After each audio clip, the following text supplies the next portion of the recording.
Welcome back to the Ride Along Project. I'm your host, Dan Bowman, with some account management tips and tricks. I want to tell a story that has resonated in my career for a long time. It was actually back when I was doing my undergrad in college.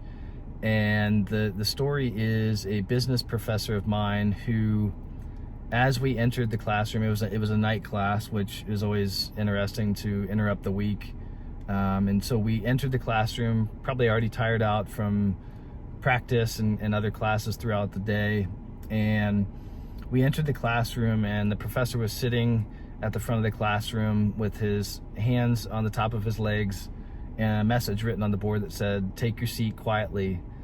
And of course, in college we're entering the room, and people are laughing and seeing their friends and all of that, and he would kind of snip at him, and he would point at the board quietly at the message. And kind of one of those moments where we're like, oh, this is going to be a fun class. And he proceeded to take attendance very quickly, jumped right into the material, and no nonsense at all. And from there, he proceeded to do the same exact thing for, I believe it was about 3 weeks straight, and took attendance, same thing, stern look on his face, and pointed to the board, and really kind of sucked all the air out of the room.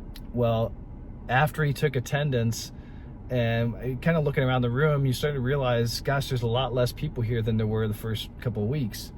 And he got this giant smile on his face, and he said, okay, now that we have the people who want to work hard and learn something, this is going to be the best class you've ever taken, and we're going to have a lot of fun here.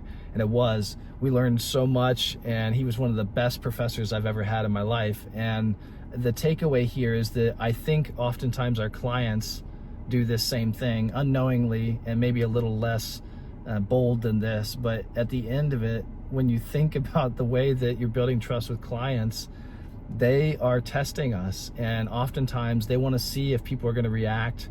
They want to see if people are going to be short with them. They want to see if you're going to be responsive.